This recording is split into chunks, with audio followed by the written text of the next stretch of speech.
Hello, hello, everyone. Welcome if you are new to the channel, and welcome back if you love me. I love you too. We're here for Astro Dice. We're going to see what sign Spirit wants to talk to today.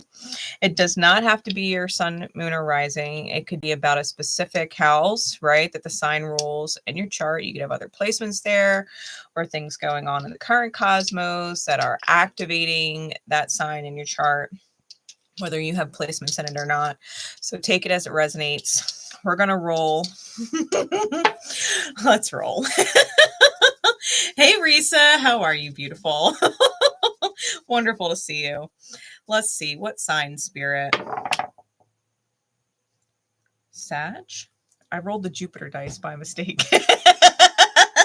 What sign, Spirit?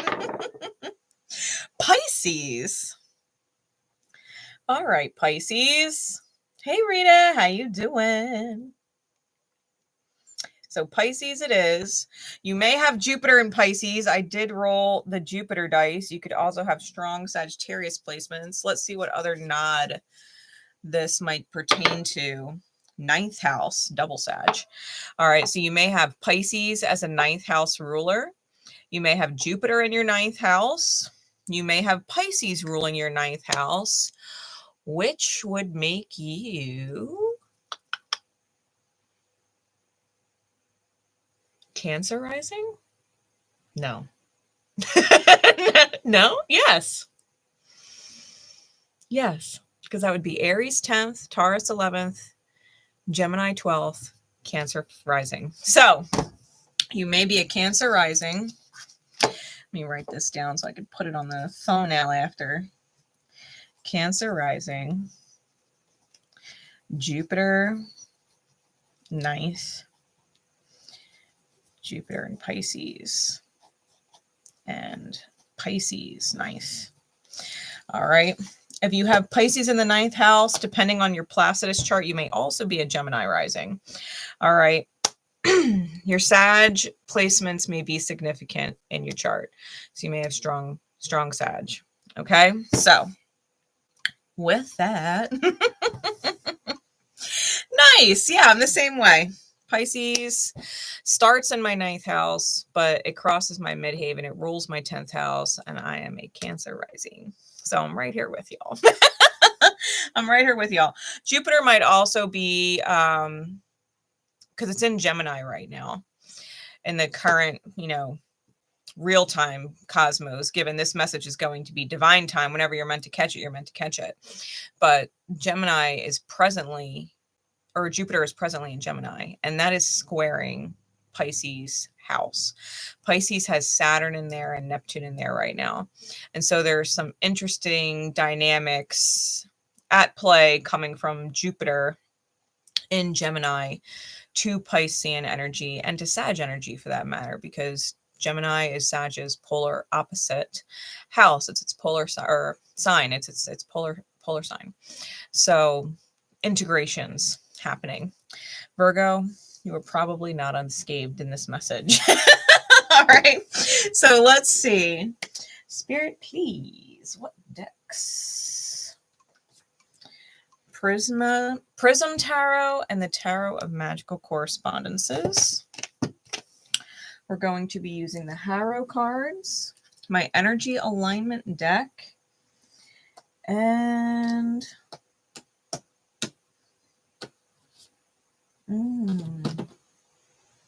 both. All right, Spirit, I don't fucking argue with you.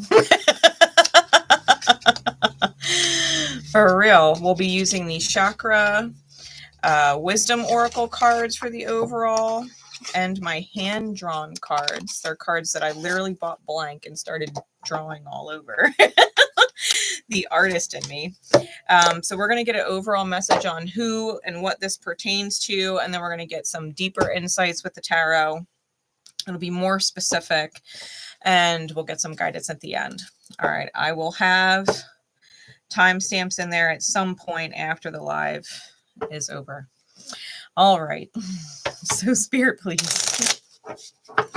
For Pisces and all of the people who resonate with the other dice, Hello, Tanya. How you doing? Let's see what is going on with Pisces, Cancer rising, Jupiter in the 9th. What is going on? Especially if you got Jupiter in Pisces, for real. All right, let's see. What does this message pertain to, Spirit, please? Who or what are we talking about? Interesting. I feel like there's more.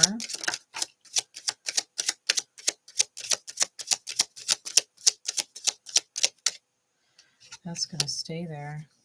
All right, Spirit. Let's keep it going. All right. Clarify it, okay.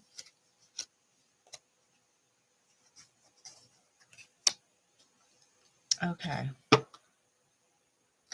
Bottom of the deck is the joke. Top of the deck is the trumpet.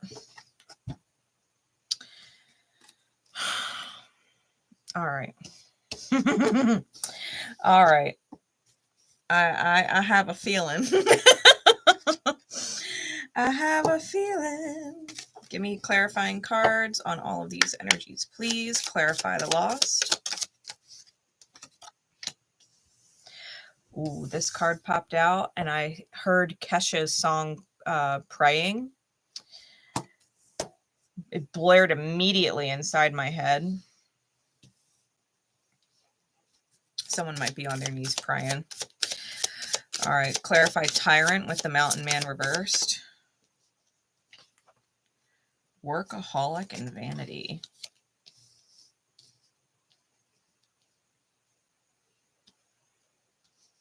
And clarify the Mute Hag with the Publican in the reverse. Self-worth. All right. Bottom of the deck is Release. Top of the deck is Gossip.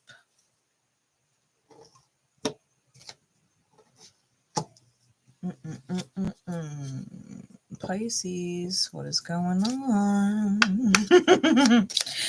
Insights, please. Lost with Prayer. What is the overall archetypal energy?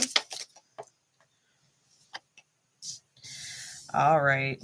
Yeah, I had a feeling when that combination came out. We got the Demon in reverse with the Forge. Clarify the Tyrant with the Mountain Man, Workaholic, and Vanity. Give me an archetypal energy for it, please.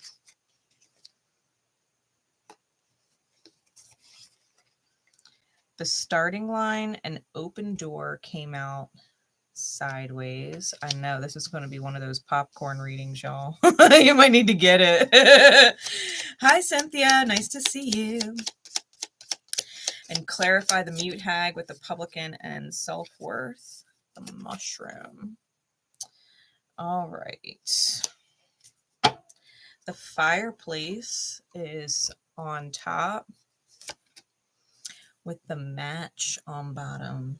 Interesting. Interesting. All right. Somebody's lighting the match. Somebody's lighting the match. Okay. Energy alignment cards. We're going to see where the alignment of these three are at. Give me one for the lost. Okay, so we definitely have someone who's healing. Give me an energy for the Tyrant. Okay, and give me an energy for the Mute Hag with the Publican reversed, please. Okay. Top of the deck is Sovereign, so this would be the goal energy. Bottom of the deck is Pitiful, so this is what we're moving out of. Fire-breathing Dove, nice to see you. Love the name. Love the name. All right. So, the first energy. These are the cards that came out for person or energy number 1.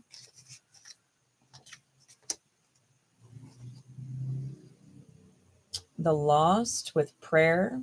The demon is reversed. It comes out with the Forge.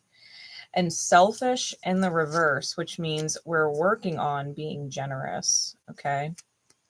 The lesson is moving into generosity. So let me read to you the lost person, because wherever they are in fact actually going through the healing. I feel like this person is truly on their knees praying, right? I said that Kesha song kind of just immediately popped into my head. So the Lost, it's a wisdom card, and it's chaotic evil energy. Okay. And in D&D, right, chaotic evil aligned characters are infamous with demons, right? There's demons and devils and angels and all kinds of things in D&D, but chaotic evil is infamously connected to demons. And I think it's interesting that the demon card came out in the reverse. This person's not healing, they're being humbled. For real. Okay, so the Lost is the card of emptiness and loss of identity. The 𝗏𝗂𝐿 is forever mad, lost in a world of lunatics, insane asylums, and mass unalivers. For those under its influence, the world makes no sense. It evokes times where all is babble, as when meeting someone who speaks only in another language. So this person, right, doesn't know who they are, right? They have identity loss. They may be a chameleon type person. They may be a sociopathic kind of person, right? But they don't know who they are. They're constantly wearing masks and they feel insane in the world, you know? But I think that they are, I think they're learning. When life gives you lemons, right? Make lemonade. That's the vibe on this prayer card. Like, they might be dealing with a shitstorm.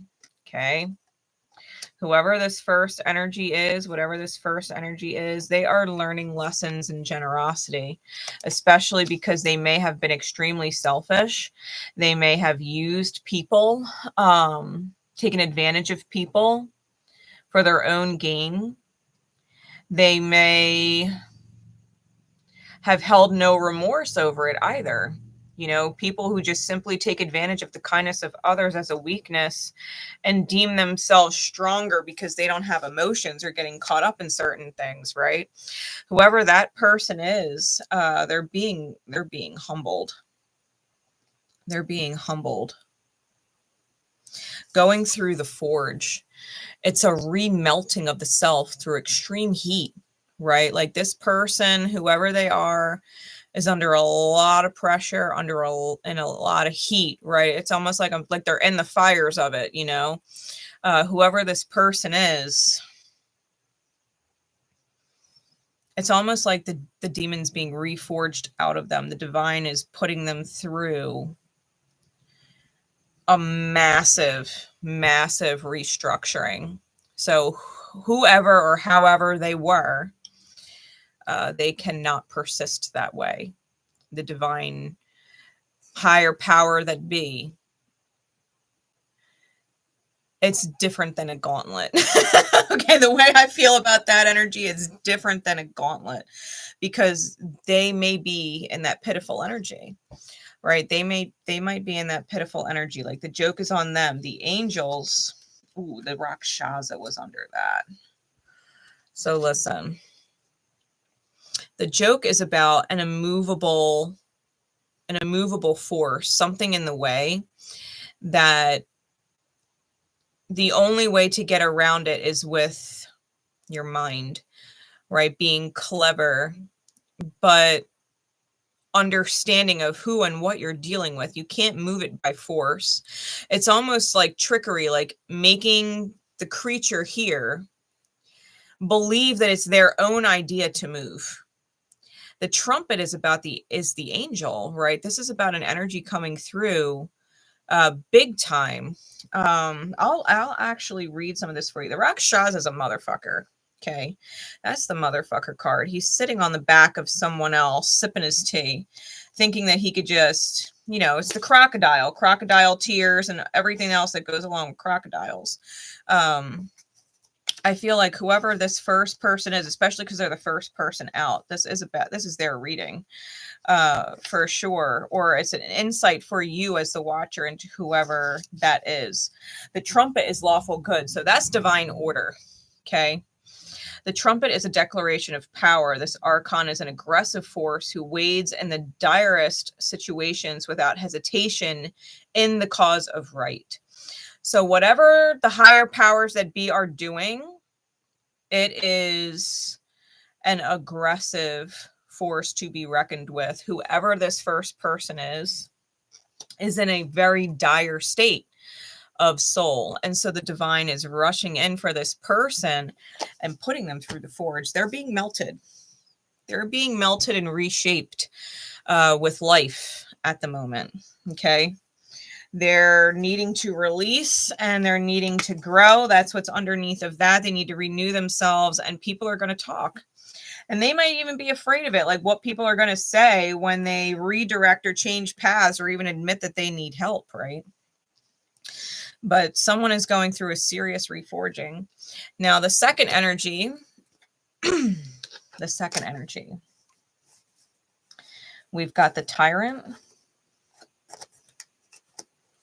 with the Mountain Man in the reverse, Workaholic, and Vanity. The Starting Line, the Open Door, and Clairsentient. Okay, let me get all these cards up here for you. My holder is not even big enough for all this shit.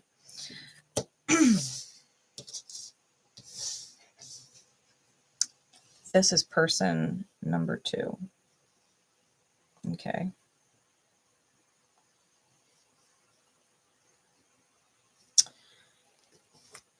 Pisces, whatever your Pisces placement is, don't get offended, because self-acknowledgement is a good place to be in.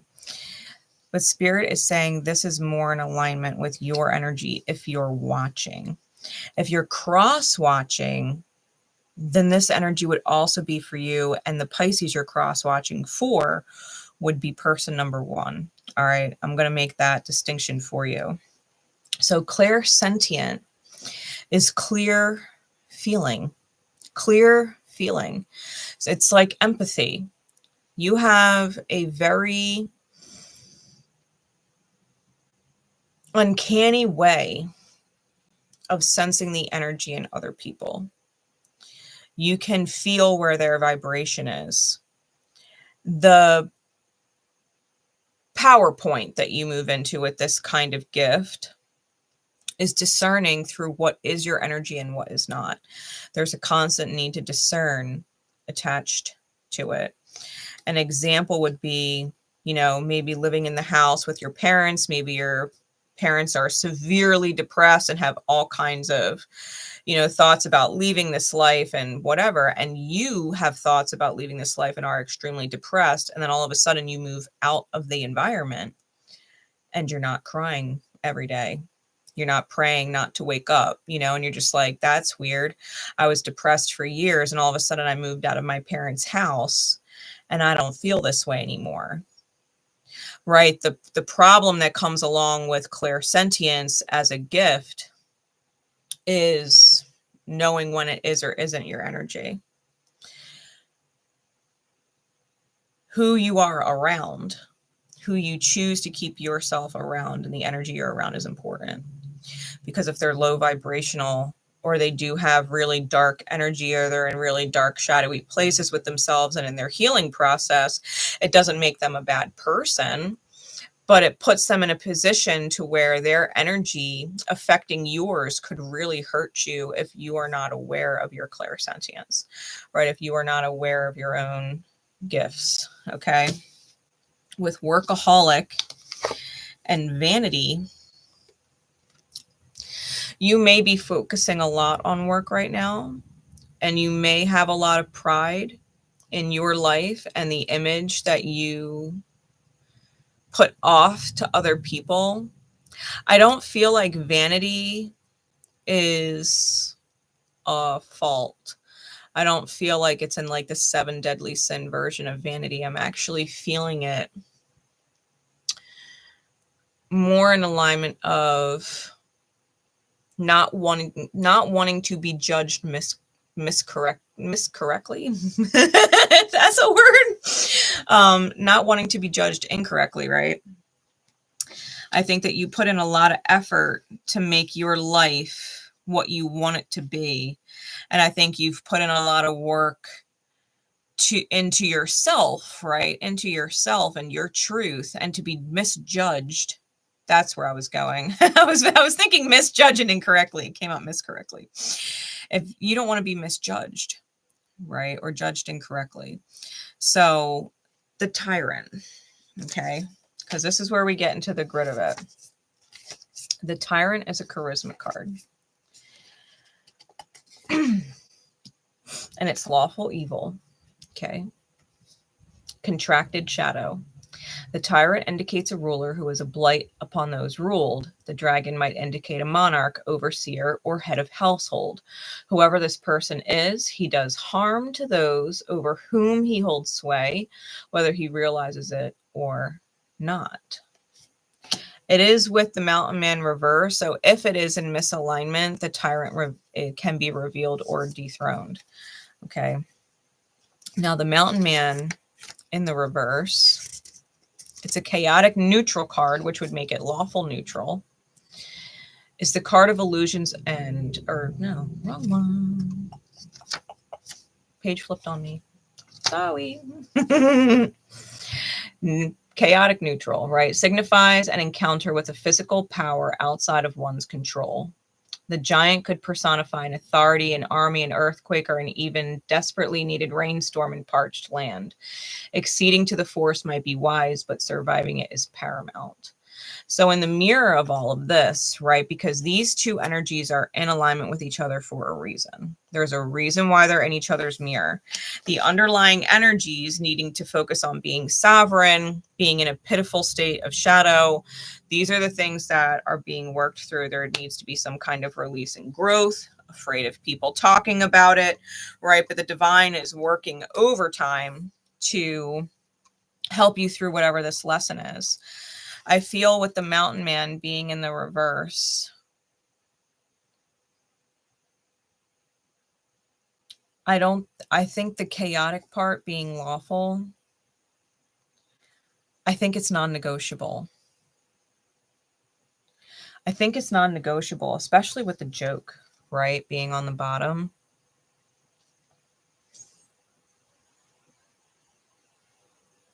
Things are beyond your control for a reason. Whoever the tyrant, quote unquote, tyrant energy is. I don't feel like I'm getting negative energy off the cards. So when we think of the word tyrant, like, don't necessarily go there with yourself.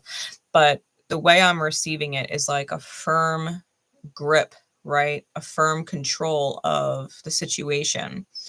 I think that being a workaholic, not wanting to be perceived incorrectly, right? Not wanting to be judged incorrectly or judged harshly because you're putting in all of this work to make your life the way you want it.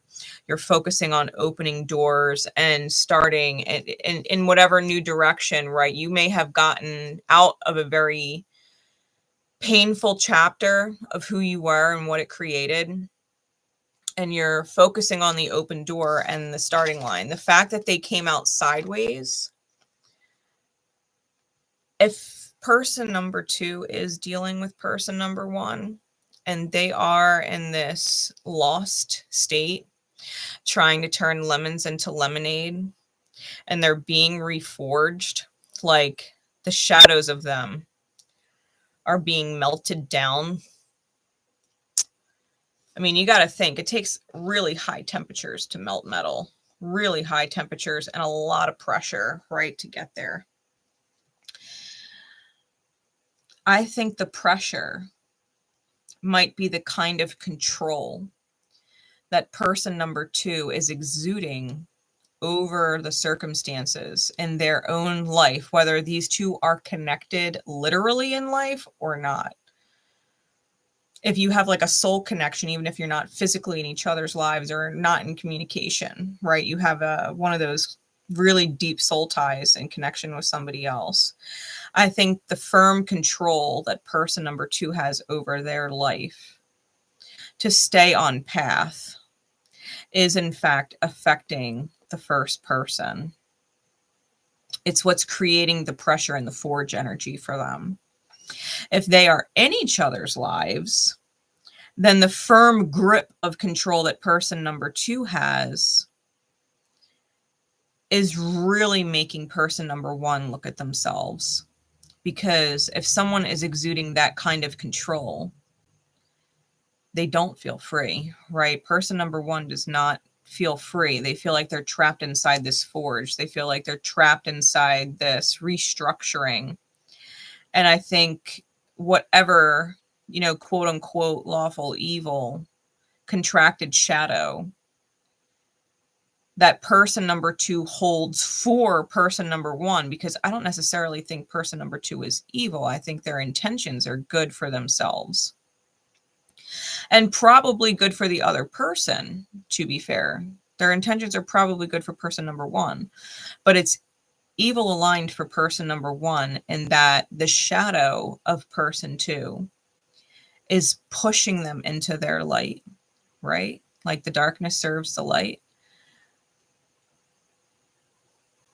I think they're coming to realize that maybe the choices they've made in selfishness are hurting them, right? Person number 1 in regards to person number 2. I think the choices that they've made from a selfish place are starting to really affect them to where maybe what they used to want, they don't want it anymore.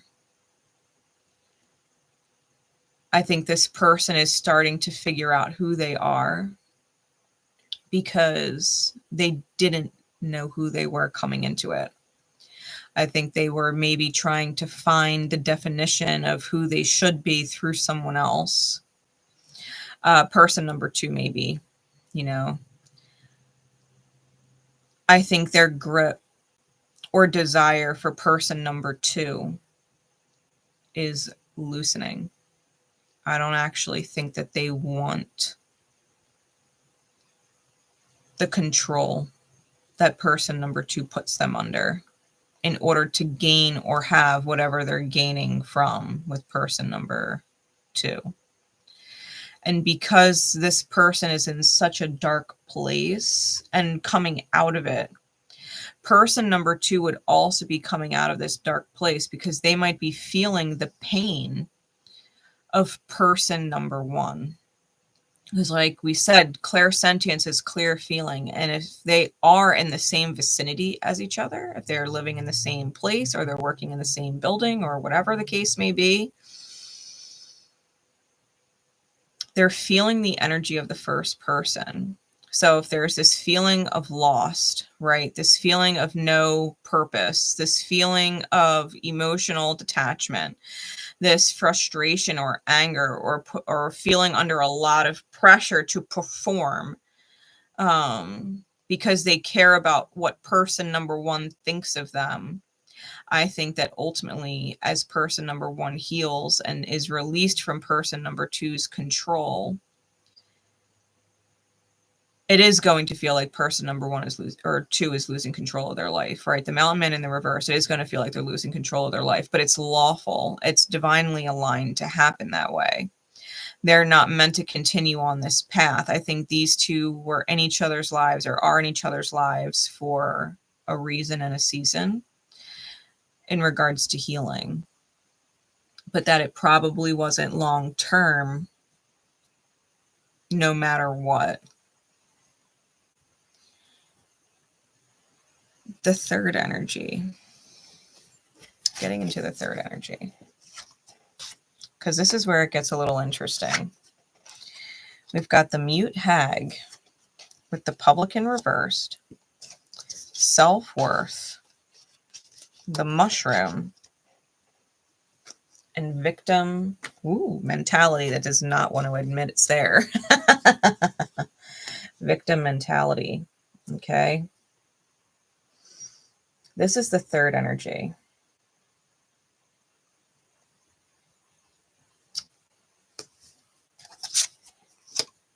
The mushroom's an interesting energy because it represents that which can be deeply healing, right? Some mushrooms are extremely healing. They're a very potent medicine.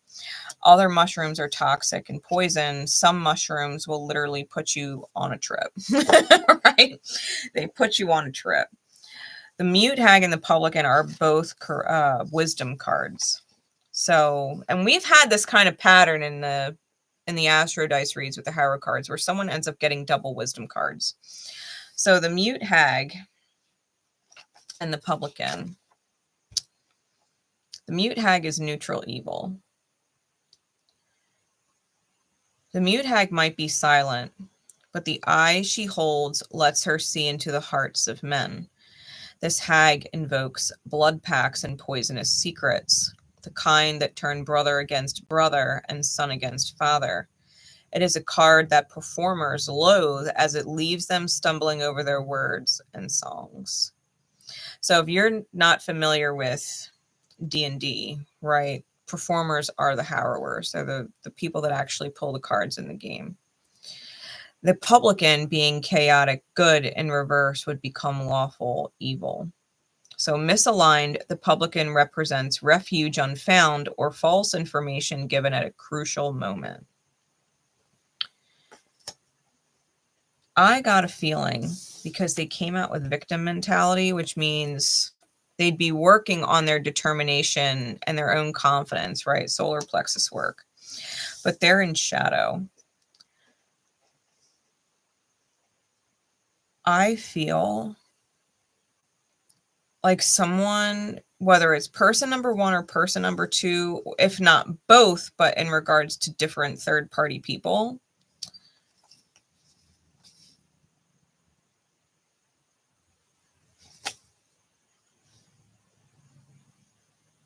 I think whoever the third energy is may have previously or is currently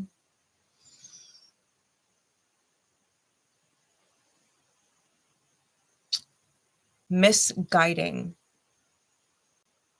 whoever they're connected to, whether it's person one or person two. I think they are purposefully misguiding them. And the words that they're speaking to person number one or person number two, the first two people are regurgitating to each other. If that makes sense. Like, let's just say this is business related. Okay. Let's just take it out of the realm of romantic dynamics and things like that for a minute. Let's just use a business analogy and you guys can apply it however you need to apply it to your situation. It's like someone in the workplace, and maybe the company is a great company, right? Maybe the owner is a great person, they're fair, and someone in the company, an employee, is going off about how they're not getting what they deserve, they're not being valued, they're being blown off. Mind you, the whole time they might have reasons why there might be reasons why they're getting blown off. Maybe this person's always showing up late. Maybe this person doesn't actually do a top-notch, A-quality job. Maybe they're more average, right? Maybe they forget a lot of things.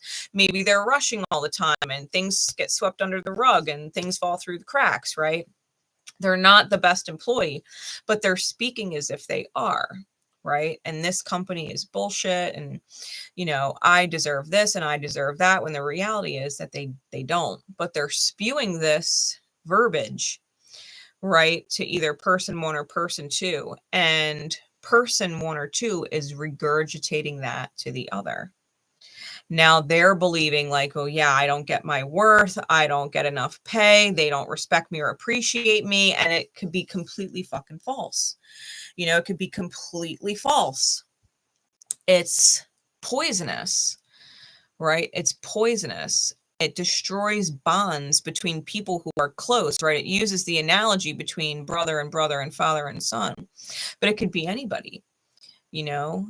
It's people that should, could, would be close together, but because someone has a toxic or skewed perspective and is verbalizing it, because the publican is actually very vocal. They're kind of like a bartender. So I think that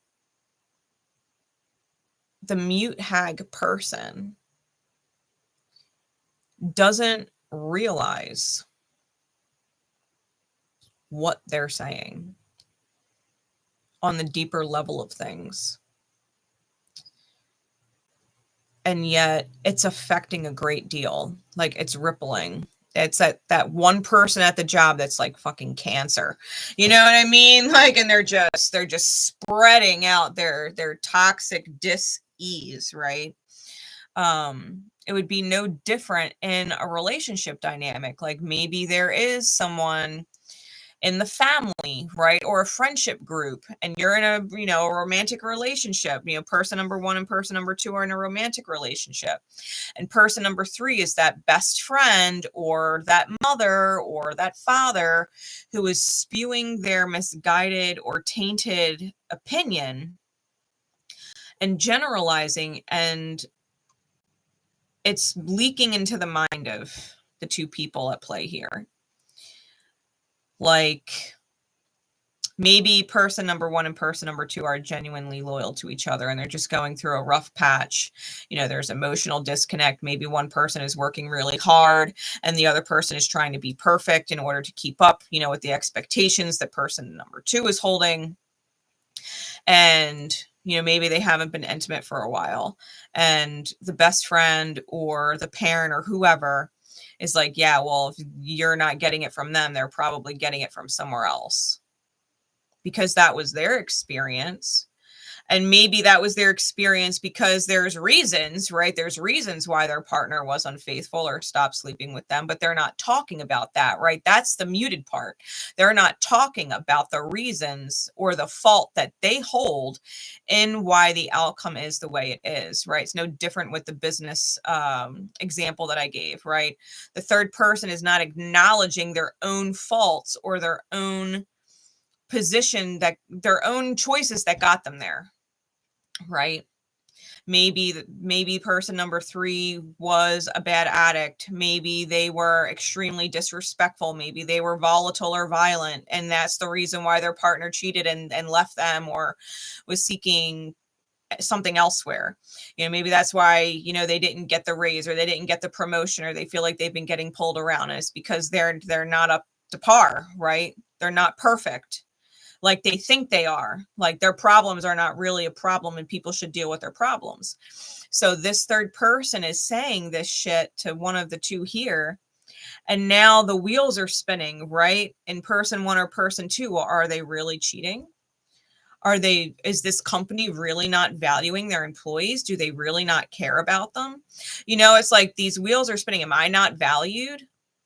Am I being cheated on? Like, it's all of these things. So it's like, there's no reason, right? There's no reason to actually go there with each other. But I feel like this person, because they have such an entitled state, right? With self-worth and victim mentality. This is entitlement with a lack of self-ownership. Right? The solar plexus chakra deals with self-owning. It's self-accountability, a determination to achieve the life you want. This person would rather play the victim card. And I think they're toxic, but it's like a harsh medicine. Like, you can't just take the advice of anybody or listen to the experience of anybody and apply it to your own self and your own situation. You have to look at your situation for what it is. You have to hold people accountable for where they are. You have to say, well, yeah, they cheated on you, and yeah, it was fucked up. that they did that, but it was also fucked up the way you treated them. It was also fucked up the way you were carrying yourself in the relationship.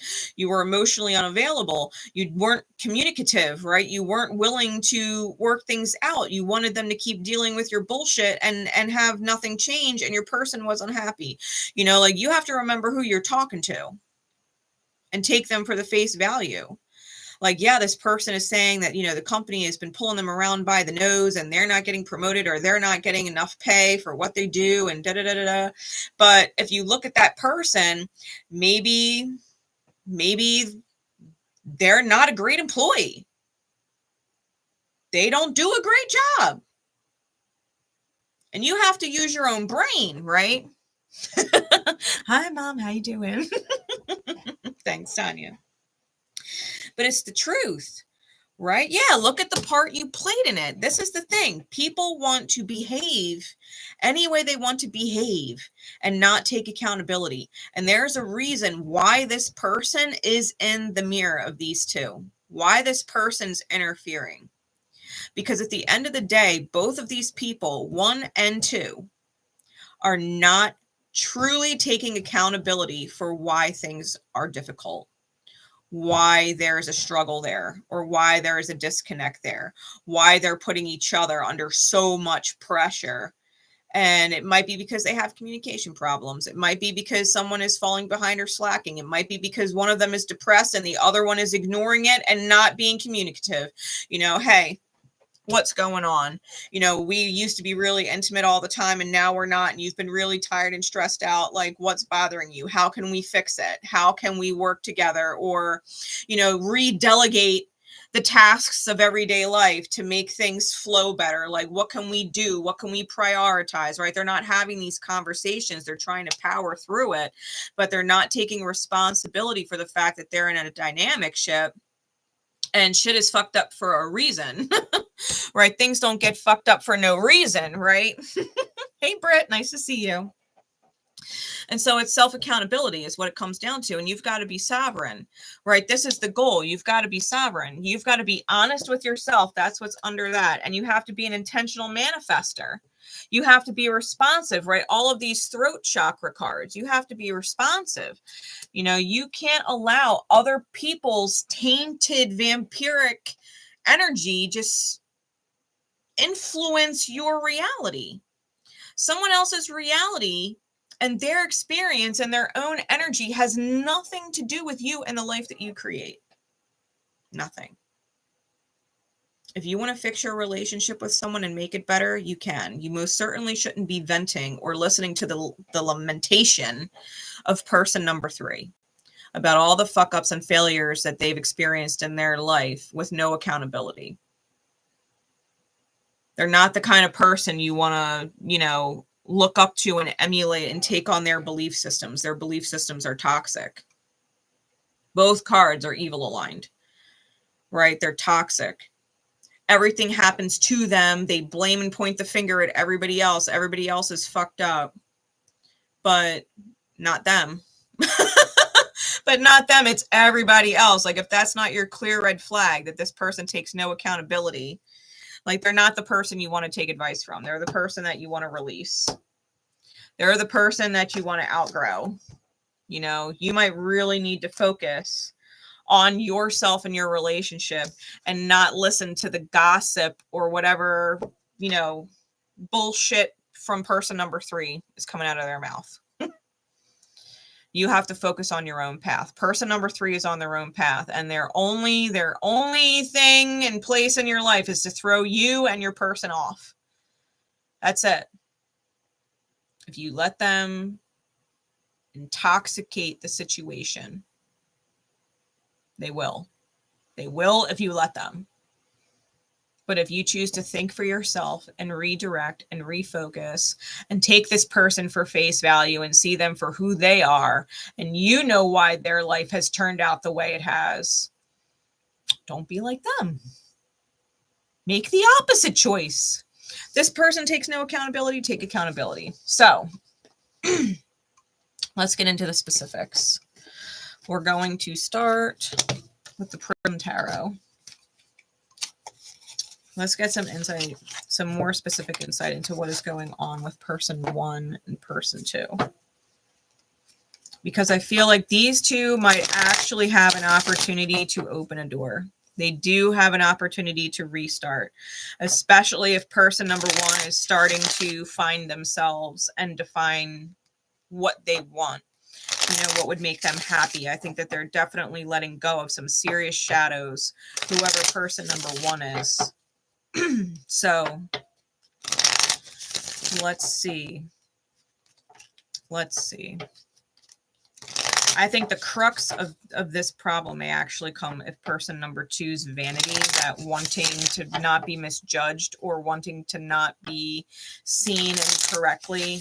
Like if they actually care about the opinion of person number 3 and how person number 3 perceives them, because, you know, they idolize them in some way or put them on a pedestal in some way, that could actually be the problem, right? That they want to appear strong, right? Mountain Man in the reverse, they want to appear strong to person number 3, like they're making the right choices, but person number 3 is all kinds of fucked up.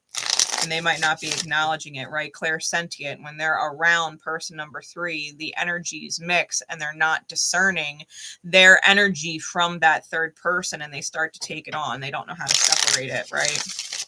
They don't know how to separate it. So let's see what is going on. Spirit, what is the insight? What is the dynamic shift reality between person 1 and person 2? Yeah, person number 3 is really interfering. Person number 2 doesn't know how to discern and is putting a lot of pressure on person number 1. Past life connection, holding on to each other for security. So it could be a romantic dynamic. It could also be business. Okay.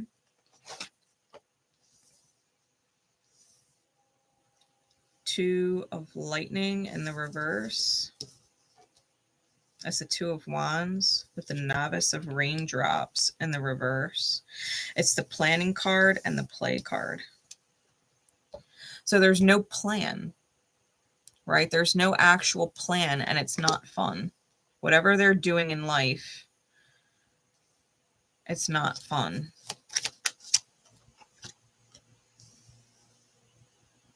Yeah, there needs to be a reinvention. They need to remember that they're on the journey. The apprentice of lightning. It's the page of wands. Give me some clarities, please.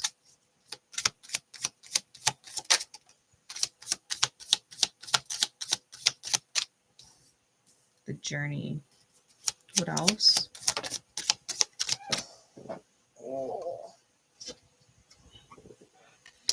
Five of gems. Yeah, there's some financial codependence here for sure. The Hanged Man.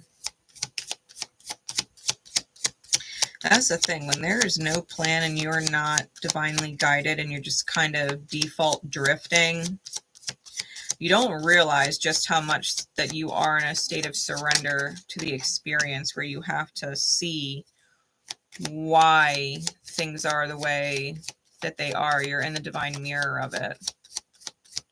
You're in the lessons phase. The universe is trying to show you, right? The Sun card is clarity, clarifying the Page of Cups, right? The novice of raindrops, the play in reverse. It's showing you this is not fun. Your adventure is not meant to be hard. It's not meant to be a fight. It's not meant to be a struggle, right? Life is not meant to be a struggle. The 9 of gems is on the bottom. That is also a sovereignty card. It's abundance in this deck. That is the goal. And the 4 of raindrops is on top. It's the contemplation energy. Okay.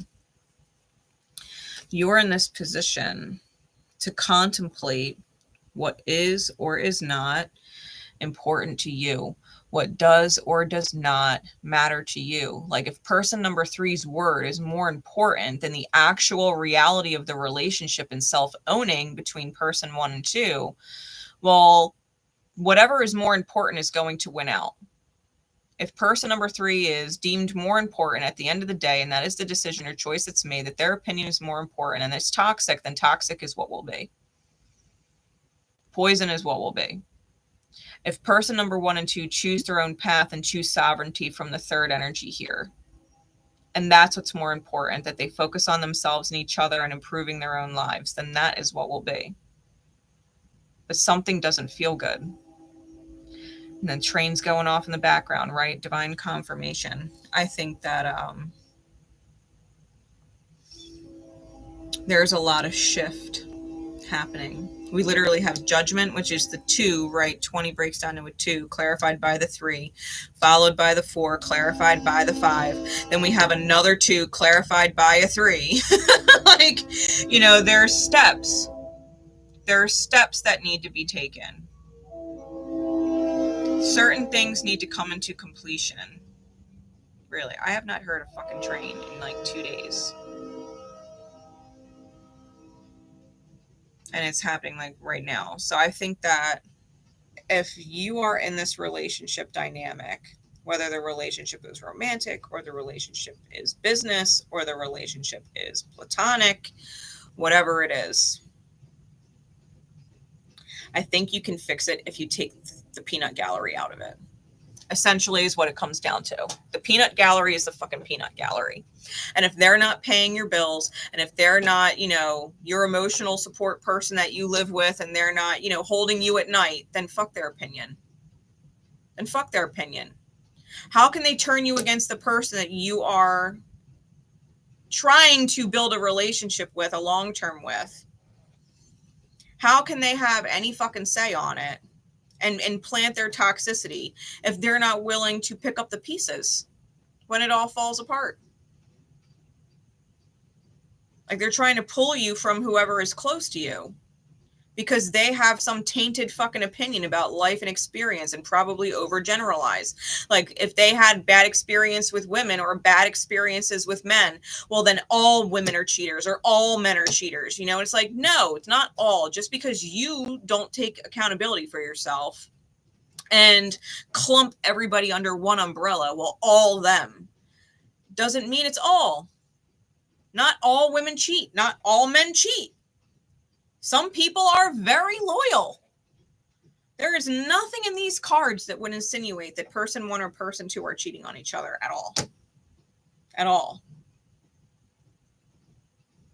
They're not unfaithful. They're having a hard time with themselves as individuals and their own healing process. And these peanut gallery third-party voices in their heads are not serving them. They're not serving them. I think person number 1 and person number 2 really just have to take accountability for themselves. And if you find yourself in that boat, whether you resonate as 1 or 2, if you take accountability for yourself and you end up being communicative and being open and honest, right? Being open and honest and intentional, and you respond to your other person, and you're in that marriage material type energy, whether it's a business marriage or a romantic one, right? If you are committed to whatever it is, your goal, you're thriving with said person. If you choose it, your person's going to follow suit. If you choose it for yourself, your person will follow suit. But the third party has to not be involved anymore. Even if they are not removed from the reality, like if it's workplace, you can't just remove them. You have to remove them from your own mind. You have to remove them and their opinion from your opinion. You have to remove them and what they see from their skewed fucking lenses from what you see in your vision. You have to think and feel and see for yourself. And if you can do that, regardless of whether person 3 is in the environment or not, if you can remove them from your fucking ears and have them not influence you, if you can do that, your person will follow suit. Do I think this can heal? Yes, I do. Yes, I do. But someone has to take accountability. Someone has to be vulnerable and real about what they're feeling and take everybody else's fucking opinion out of it. You might even need to be open with your person. You're like, you know, this person is saying this and this person is saying that, but I really do feel this. I really do feel that. I know that you're not like this. I know that we are not like that. Right? Good night, Tanya. You have to be able to call it call it out. Yeah, this is what this person's been saying, but I don't believe it. I don't think that way about you. I trust us. I think we can work through this. This is why I'm talking to you. You know, I think it's important that we have this kind of conversation. So you know what I'm dealing with, right? This third party energy. So you know who's been kind of playing on my mind. And they've played on my mind long enough. This is why I've been going through these energies. This is why I've been detached. Like, you've got to open up to whoever your person is. Turn the lemons into lemonade, right? Reforge yourself. Reforge yourself. And I think if person number 2, right? Let's just say this is person number 1 coming to the fore. Person number 2 being clairsentient will feel clearly your feelings, and they will be in alignment. They will be instantly in alignment with you.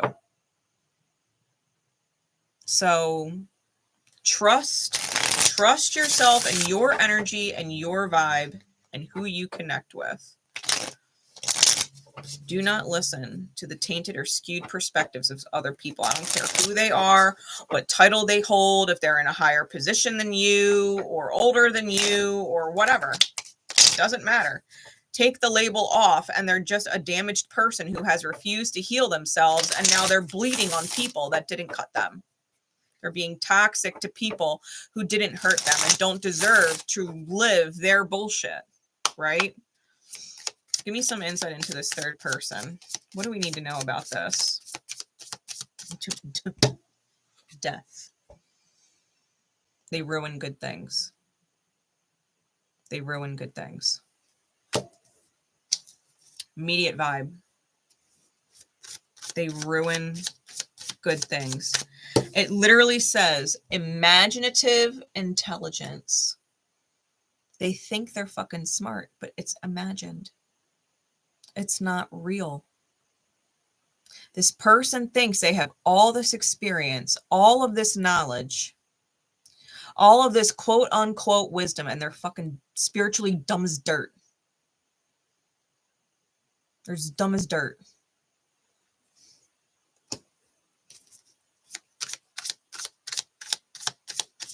Wow. They don't know what the fuck they're talking about. They have no idea who you are. They have no idea who your person is, and they think they know everything, and they don't. They think they know everything, and they don't. They are ass backwards. Victim mentality, ass backwards. Hey, Lala, how are you? Good to see you. Give me some more, please, Spirit. What is it with this person?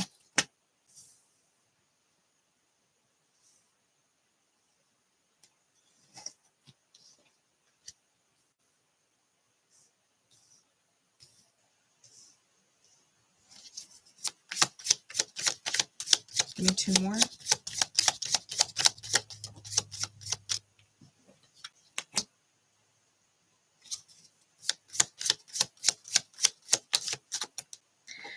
They judge other people's fortune.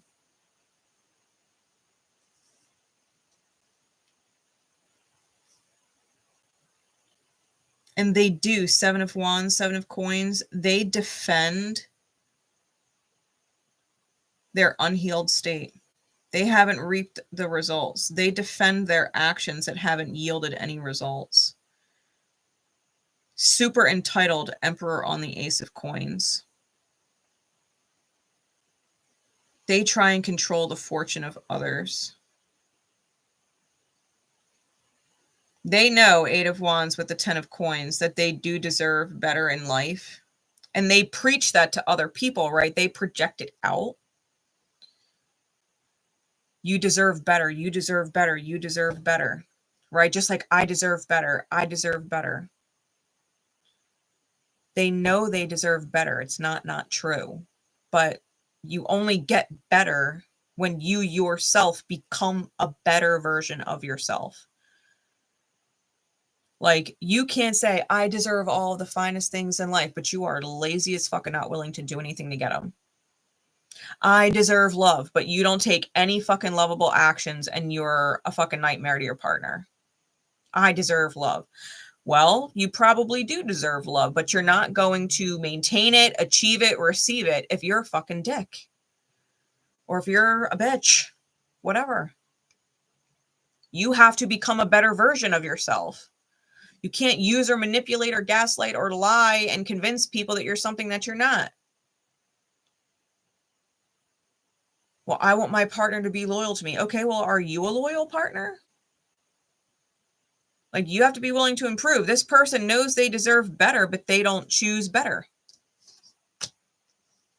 They don't choose better. They choose their bullshit. They choose their bullshit. They're a victim. And they destroy good things. They destroy good things. The journey, the King of Coins. This person really is only capable of focusing on the material. And they might have achievements. They might have financial achievements, which is what, you know, they feed off of in terms of respect. I'm respectable because I've achieved a certain amount of success. I've achieved a certain amount of status. That's why I'm respectable. But maybe that's the only thing they've achieved. Maybe they have only achieved financial status. Maybe they have only achieved wealth. What have they achieved in terms of relationships? What have they really achieved? Nothing. Nothing. Anybody can put all of their focus into work and make money. Anybody. Anybody can be frugal. Anybody can lie, cheat, steal to move up the ladder. Right? It's reminding me of that Lana Del Rey song, right? Fucked my way to the top. Anybody can do it. Money is not actually a hard manifestation. People think it's harder than it is. It's not. But what has this person done in terms of relationships? This person is under par. They're C grade, believing that they are top quality, A grade person. And it's bullshit. And they're actually in the presence of top quality people, person 1 and person 2, and bringing them down to a C level. Think about that.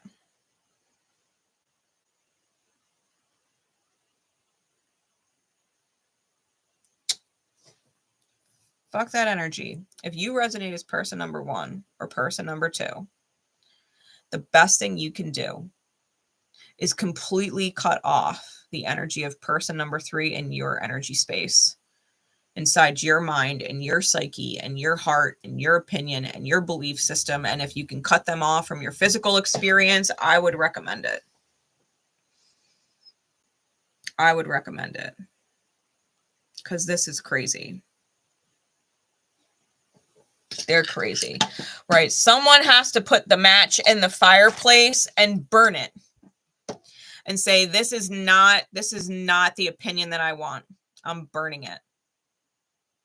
This is not the story that I'm going to retell, right? That's person number 3's story. I'm not going to live it. I'm not going to tell it. I'm going to burn it. It's not my reality. It's not my story.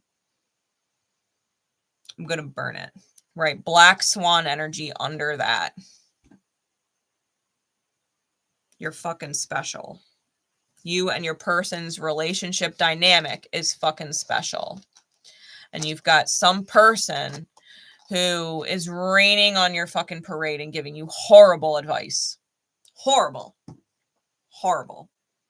Right? Even if you think about the dice, right? Piscean energy in the 9th house with Jupiter there. Jupiter and the 9th house, it's Sagittarian energy, it's long-term vision, it's mental expansion, it's wisdom, it's a wisdom house. Well, Pisces is the 12th house, the house of fear, the house of shadow, the house of self-undoing, the things that are suppressed and buried. It's a backwards mirror. It can be a shadow mirror. People show up in your reality to show you the opposite. Like person number 1 and person number 2 financially struggle, right? They came out with these 2 cards, the 4 of gems clarified by the 5 of gems. They struggle financially. So if this person, right, third person is the king of coin, well, they might be wanting advice from the king of coin. And the king of coin will teach them how to focus on money and only money and how to make it at the expense of everything else in their life. Person number 1 and 2 look to the opinion of person number 3 because person number 3 has achieved what they have not achieved yet. But person number 1 and 2 have achieved with each other what person number 3 could never achieve. The dark mirror, right? Piscean energy is the dark mirror. You are showing someone else what is possible that they have not achieved. And vice versa. And vice versa. There is a great deal of wisdom that can be learned when you blow up the dark mirror, right? Jupiter energy expands. When you blow it up and look at the details. When you look at the details, what is being unspoken, right? Jupiter and Gemini currently squaring the Piscean energy. What's unspoken? Accountability. What's unspoken? Self-ownership. What's unspoken? All the things that person number 3 is actually at fault for, or they take no responsibility for themselves, or they're a victim and blame everybody else.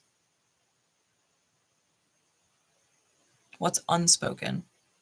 The challenge, right? Squares are challenges that we need to rise to. The challenge is seeing and sensing through to what is unspoken. And I think if you can see that, if you can meet that challenge and conquer it, that you will see yourself on the path you are meant to be on just fine. But you have to see the reality for what it is instead of some skewed, you know, hall of mirrors type shit.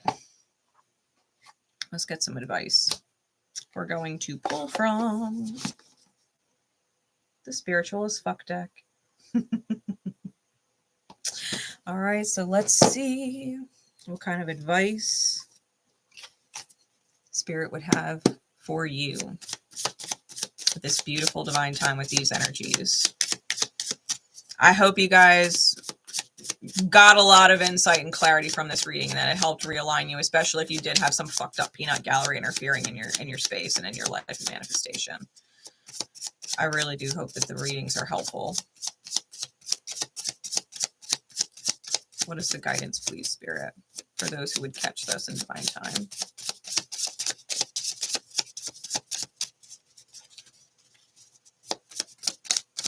Okay. I feel like there's more, but we're going to start with these. In order to love who you are, you can't hate the experiences that shaped you.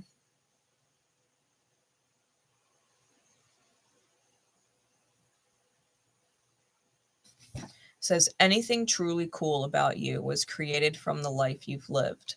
Remember that when you start to wind down the shame spiral.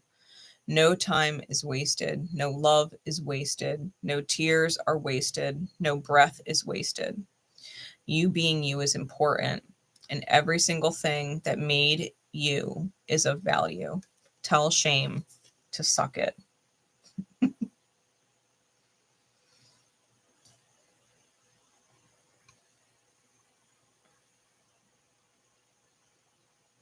And you know what? That would be great advice for person number 3, to be completely fair.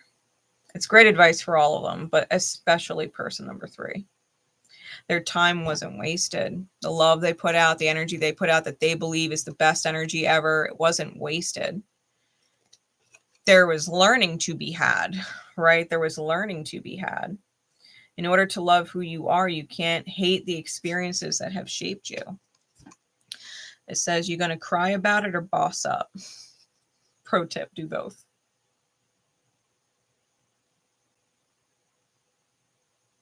Hey, Kristen. Yeah, it says you can do both. The real ballers feel their feelings and do what they know is right at the same time. You still the boss, even if you're the crying boss. And I do think that is great advice for person 1 and person 2. You know, it is good to be honest. It is good to be real. It is good to let those feelings show and be vulnerable and sincere and let yourself be felt by each other, right? To take the guard down and let the walls down and be open and honest about where you really are, and not try and make it less than what it is or more than what it is, right? But to just let the energy be where it is at so that you guys can see it for what it is and work on it from there. That is how you take ownership of your life and boss up. Being able to admit where you're at and how you feel. And that can be tears of sadness, tears of pressure, tears of gratitude, right? You might have this conversation, person one or person two, with your other individual person, right? And just get into a space that no matter how much pressure you're under, you are so grateful for them and that they're the person that you want to go through this life with. No matter how hard it gets sometimes, you trust them at the end of the day more than anybody else. And you're just so grateful for them. And just let the tears flow. Your person is going to see that and feel that sincerity and be right there with you, especially if they are your person.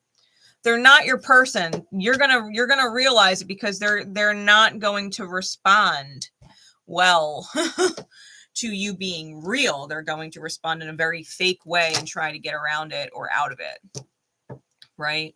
So either way, the truth and letting yourself be real really does set you free from it. What other spiritual advice, please, Spirit? What other advice, please, for those who need it at this divine time? Because I feel like there's more. There we go. That feels good. Okay. Rise above your fuckheadedness. Rise above your fuckheadedness.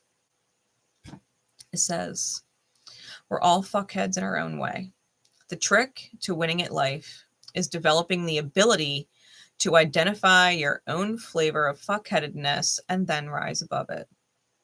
What one little thing can you do different-ish and better-ish today, you beautiful fuckhead you?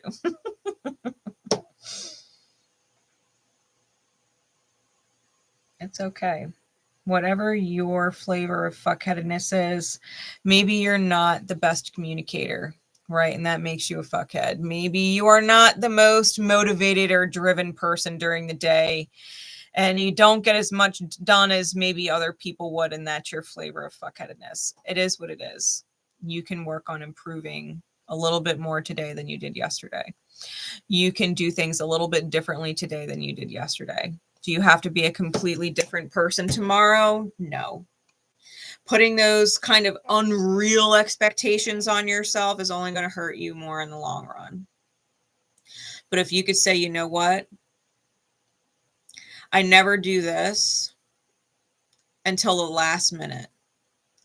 So today, I'm going to make it a point to do it either on time or a little bit early.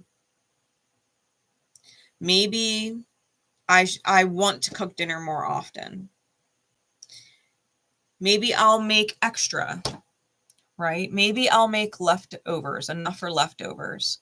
This way I don't put pressure on myself to have to cook again tomorrow, but there's still home cooked food for people if they want it. They don't feel like they have to go and spend money and eat out because I cooked extra. Maybe when I do cook, I'll cook a couple different things so that I don't have to cook on another day. Like maybe I make meatballs and pasta. Maybe I also make, I don't know, some broccoli rabe or fucking potatoes or some shit and corn, and you just have a different meal. You can eat your meatballs with something else. You know, like, I don't know, I'm just fucking sad vomiting. You get my point, right? Like, if you're going to cook and you don't like doing it often, then do more of it at once and have it available. If you don't like doing huge loads of laundry because, you know, doing laundry all day is such a fucking drag, then make it a point to maybe do it halfway through before it gets overpiled and you're actually running out of socks or underwear. Like, Tell yourself it's not necessarily a laundry day. You know you've still got socks and underwear, but you're going to do the load anyway. It's one load and you can handle it. Just do things a little bit differently. See if it makes your life a little easier. Right? That's the point. Whatever your fuckheadedness is, you can rise above it. You can do something a little bit different. And that's fine. But God knows, me and my son do it all the time. I'll slow cook a big meal and I'll make different things to switch up the actual meals. I'll make things that are good with pasta. I'll make things that are good on a roll with some melted cheese, you know, like, hell, you could take those leftover meatballs and put them on a pizza crust and pop them in the oven and make yourself a meatball pizza with some sauce. And it's super easy. You don't have to cook a whole dinner. You know what I mean? Like, there's things that you could do and you can get creative with in your life that take the pressure off. And I think that's what person 1 and person 2 are really going to be working on. How they can make fine tunings, just little tweaks at a time, so that they're not so overwhelmed and they don't need the advice or guidance of some fucking toxic ass third person peanut gallery. The peanut gallery needs to shut the fuck up and focus on their own healing. They really do. They need to shut the fuck up. Period. So, yeah. I hope the message helps. I'm glad. I'm thankful for everybody who's tuned in and popped in. I might just do a second Astro Dice read. We'll see. I'm pretty sure I am. So Pisces, thank you. I will get some timestamps in and I'll see you guys right back here for round 2. Bye, everybody.